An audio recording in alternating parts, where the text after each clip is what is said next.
Φίλοι και φίλες, καλησπέρα σας από την Αθήνα και καλώς ήρθατε στο 22ο επεισόδιο της σειράς Γεωπολιτικές εξελίξεις. Όπως είχαμε πει στο προηγούμενο επεισόδιο, σήμερα θα συνεχίσουμε με τη γεωγραφία στο Αιγαίο, ώστε να μπορέσουμε να κατανοήσουμε καλύτερα τις ελληνοτουρκικές σχέσεις. Απόψε, όπως αναφέρεται και στο τίτλο του βίντεο, θα μιλήσουμε για την υφαλοκρηπίδα και την αποκλειστική οικονομική ζώνη. Θα πούμε και θα εξηγήσουμε πρώτον τι είναι η υφαλοκρηπίδα, δεύτερον τι είναι η ΑΟΣ και τρίτον ποιες είναι οι διαφορές της υφαλοκρηπίδας με την ΑΟΣ. Εδώ να επισημάνουμε ότι οι περισσότεροι άνθρωποι νομίζουν ότι αυτά τα δύο είναι το ίδιο πράγμα και φυσικά κάνουν λάθος. Η αλήθεια είναι ότι είναι αρκετά περίπλοκο, αλλά εμείς θα προσπαθήσουμε και πιστεύω ότι θα καταφέρουμε να σας το εξηγήσουμε όσο πιο απλά μπορούμε ώστε να το καταλάβετε. Δυστυχώς, από την έρευνα που κάναμε στο διαδίκτυο, βρήκαμε άρθρα με ανακρίβειες αλλά και βίντεο με ανθρώπους που δεν γνωρίζουν το θέμα και λένε απλά ανοησίες. Πριν ξεκινήσουμε λοιπόν, να αναφέρουμε ότι οι πληροφορίες που συγκεντρώσαμε προέρχονται κατά κύριο λόγο από τις ιστοσελίδες των Ηνωμένων Εθνών, της Εγκυκλοπαίδειας Britannica και της Wikipedia, αλλά και από άρθρα, βιβλία, συγγράμματα, τηλεοπτικές συζητήσεις και αναλύσεις, βίντεο στο YouTube κτλ. Επίσης να επισημάνουμε ότι τα διάφορα νούμερα που θα ακουστούν είναι κατά προσέγγιση, αφού οι πηγές από όπου αντλήσαμε τις πληροφορίες μας δίνουν διαφορετικά νούμερα. Πάμε λοιπόν να ξεκινήσουμε το επεισόδιό μας και πρώτα απ' όλα θα ήθελα να γίνει κατανοητό το εξής. Η υφαλοκρηπίδα έχει δύο ορισμούς. Ο ένας ορισμός είναι γεωλογικός και ο άλλος ορισμός είναι νομικός, ο οποίος και καθιερώθηκε με τη Σύμβαση των Ηνωμένων Εθνών για το Δίκαιο της Θάλασσας. Εμείς θα δούμε φυσικά και τους δύο ορισμούς. Ας ξεκινήσουμε λοιπόν με τον γεωλογικό ορισμό.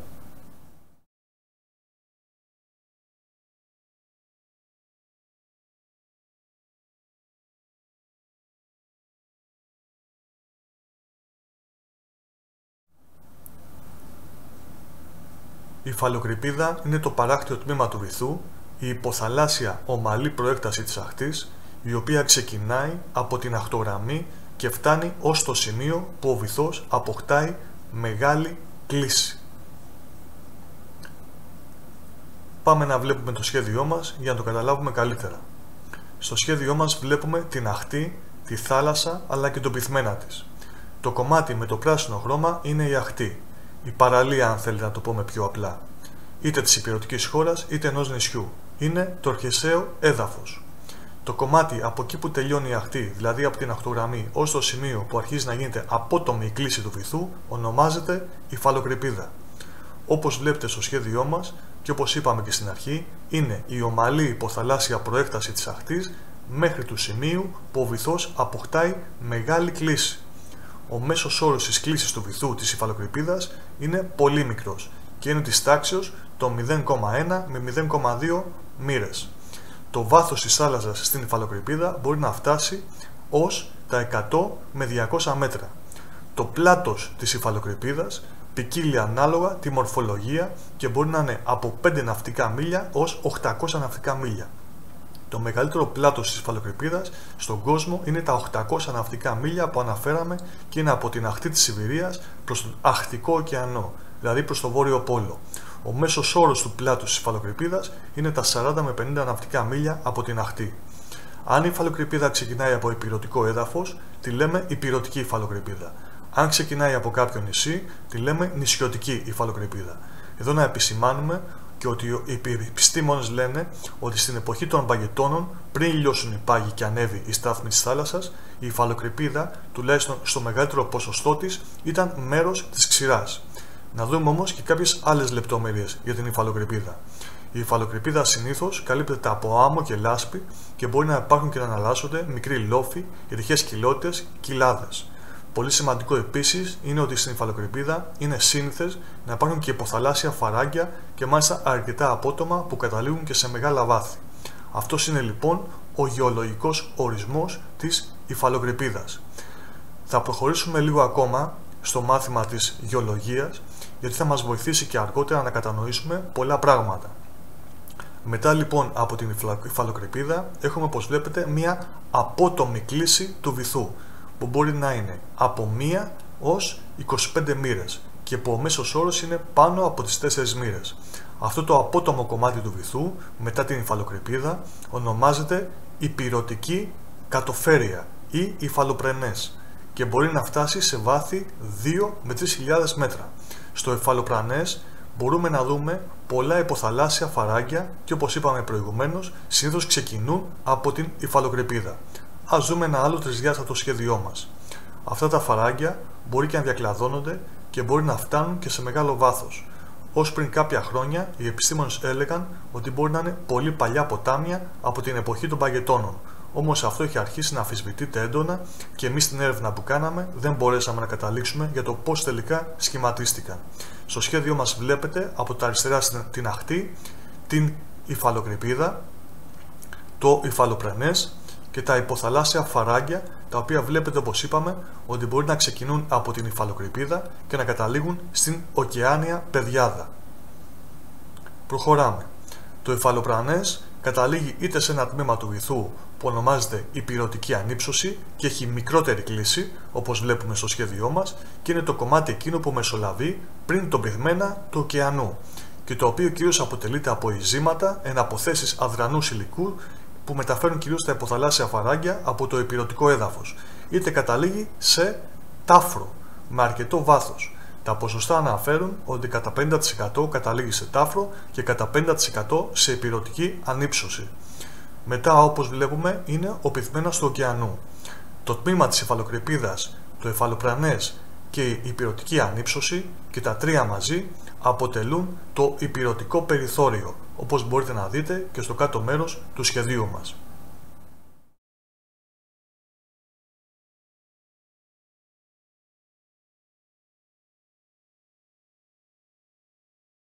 Ο νομικός ορισμός της υφαλοκρηπίδας προέρχεται από τη Σύμβαση των Ηνωμένων Εθνών για το Δίκαιο της Θάλασσας με τα άρθρα 76 έως 85 και είναι λιγάκι πολύπλοκος. Πάμε και πάλι να βλέπουμε το σχέδιό μας και να προσπαθήσουμε να σας εξηγήσουμε να καταλάβετε τουλάχιστον τα βασικά. Πρώτα απ' όλα να πούμε ότι ο νομικός ορισμός δημιουργήθηκε ώστε να δώσει κυριαρχικά δικαιώματα επί της υφαλοκρηπίδας στο πλησίον παράκτιο κράτος. Κυριαρχικά δικαιώματα δεν σημαίνει απόλυτη κυριαρχία όπως στα εθνικά χωρικά ύδατα, αλλά αποκλειστικά δικαιώματα χρήσης. Συγκεκριμένα, σύμφωνα με τη Σύμβαση, η οποία τέθηκε σε ισχύ το 1994, η υφαλοκρηπίδα που συνορεύει με τις ακτές μιας χώρας θεωρείται ως συνέχεια της χερσαίας επικράτειας της χώρας. Οι παράκτιες χώρες διαθέτουν αποκλειστικά δικαιώματα στους πόρους που βρίσκονται εντός της υφαλοκρηπίδας. Αυτό σημαίνει ότι όποια χώρα έχει τα αποκλειστικά κυριαρχικά δικαιώματα επί μιας υφαλοκρηπίδας μπορεί να ερευνήσει και να πάρει τους φυσικούς πόρους από το βυθό της θάλασσας αλλά και από το υπέδαφος του. Φυσικοί πόροι είναι τα ορυκτά αλλά και άλλοι μη ζώντες πόροι του θαλάσσιου βυθού και του υπεδάφους, μαζί με ζώντες οργανισμούς που ανήκουν στα καθιστικά είδη, δηλαδή σε οργανισμούς οι οποίοι κατά τη συγκομιδή είτε είναι ακίνητοι πάνω ή κάτω από το πυθμένα ή δεν είναι σε θέση να κινηθούν εκτός αν έχουν συνεχή φυσική επαφή με το βυθό της θάλασσας ή το υπέδαφος.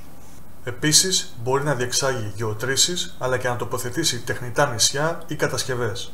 Δεν έχει όμως κανένα δικαίωμα επί της θάλασσας, όπως ονομάζονται υπερκείμενων υδάτων.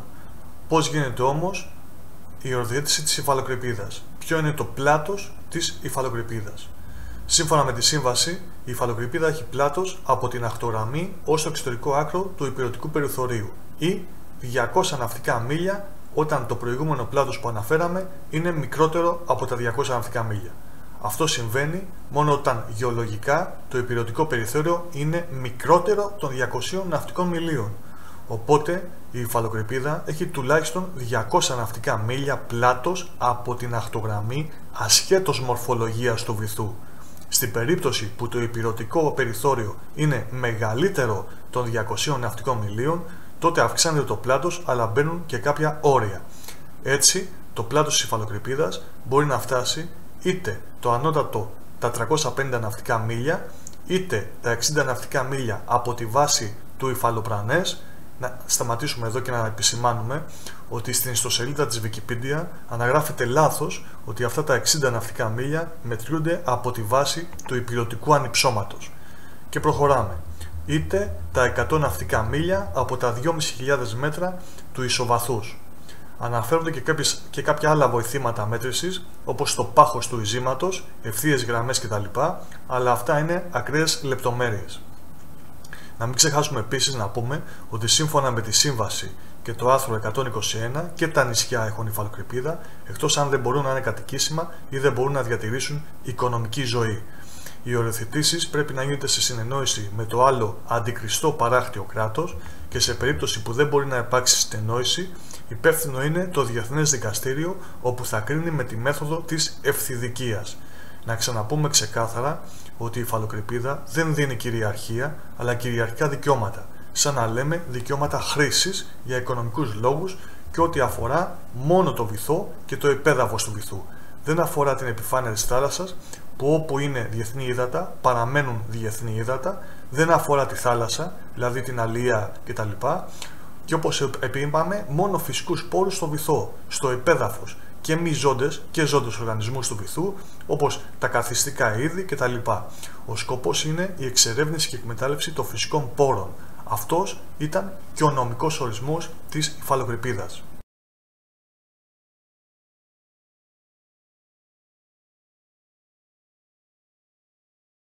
Ο ορισμός της αποκλειστικής οικονομικής ζώνης προέρχεται από τη Σύμβαση των Ηνωμένων Εθνών για το Δίκαιο της Θάλασσας με τα άρθρα 55 έως 75. Η αποκλειστική οικονομική ζώνη είναι η θαλάσσια έκταση πλάτους 200 ναυτικών μιλίων που ξεκινάει από την ακτογραμμή ενός παράκτιου κράτους. Σε αυτή την έκταση, το παράκτιο κράτος έχει αποκλειστικά κυριαρχικά δικαιώματα εξερεύνησης και εκμετάλλευσης των φυσικών πόρων στο βυθό, στο υπέδαφος και στα υπερκείμενα ύδατα. Αυτό αφορά και τους ζώντες και τους μη ζώντες οργανισμούς.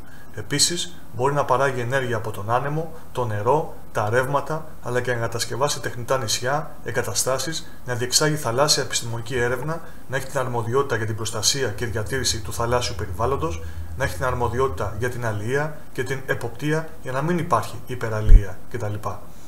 Με απλά λόγια, κάθε παράκτια χώρα έχει αποκλειστική οικονομική ζώνη στη θαλάσσια έκταση που εκτείνεται σε απόσταση 200 ναυτικών μιλίων από την ακτογραμμή της.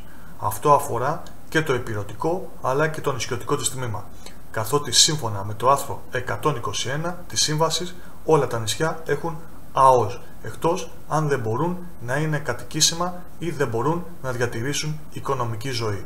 Σε περίπτωση διαφοράς ως προς την ΑΟΣ με γειτονικό κράτος, η Σύμβαση αναφέρει ότι πρέπει να λύνεται με την προσφυγή στο Διεθνές Δικαστήριο και με τη μέθοδο της ευθυδικίας.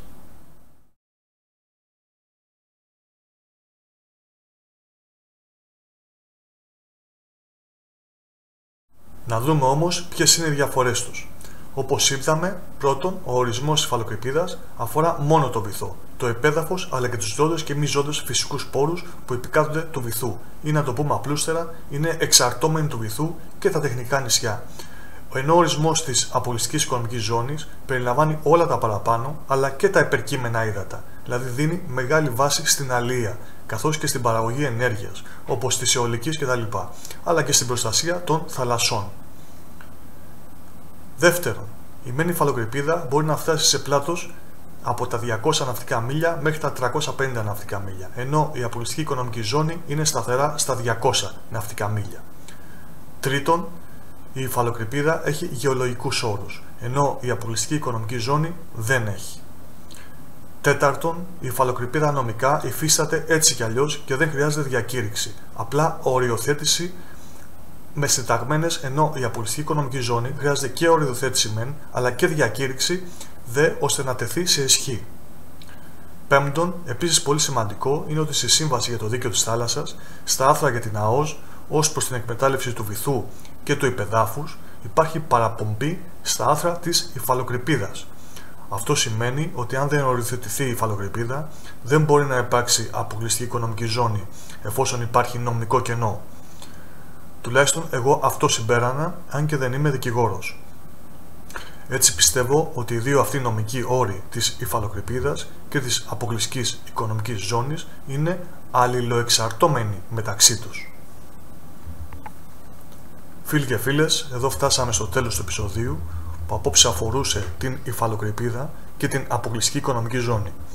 να σας ευχαριστήσω πολύ που μας παρακολουθήσατε, αλλά και επίσης που κοινοποιείτε τα βίντεό μας στα social media. Και ο διαμοιρασμός των βίντεό μας που κάνετε με τις κοινοποιήσεις σας, αλλά και οι διαφημίσεις που αφήνετε να προβληθούν όταν αυτά παίζουν, μας βοηθάνε πάρα πολύ. Θέλω να ελπίζω ότι απόψε μπόρεσα να καταφέρω να σας εξηγήσω και να κατανοήσετε τι είναι η υφαλοκρηπίδα και τι είναι η αποκλειστική οικονομική ζώνη και να σας άρεσε το απόψινό επεισόδιο. Την επόμενη Παρασκευή θα μιλήσουμε και πάλι για την υφαλοκρηπίδα και την αποκλειστική οικονομική ζώνη, αλλά αυτή τη φορά θα εξηγήσουμε και θα αναλύσουμε τις διαφορετικές απόψεις Ελλάδας και Τουρκίας ως προς τα δύο αυτά ζητήματα. Να σας ζητήσω να εγγραφείτε στο κανάλι μας, αλλά και στη σελίδα μας στο Facebook, να σας ευχηθώ καλό Σαββατοκύριακο και να σας πω ότι είναι πολύ πιθανό να ανέβει ένα πολύ όμορφο βίντεο την Κυριακή. Όχι τη σειρά των γεωπολιτικών εξελίξεων, αλλά νομίζω ότι θα σας αρέσει. Καλό βράδυ σε όλους και να έχετε ένα υπέροχο Σαββατοκύριακο.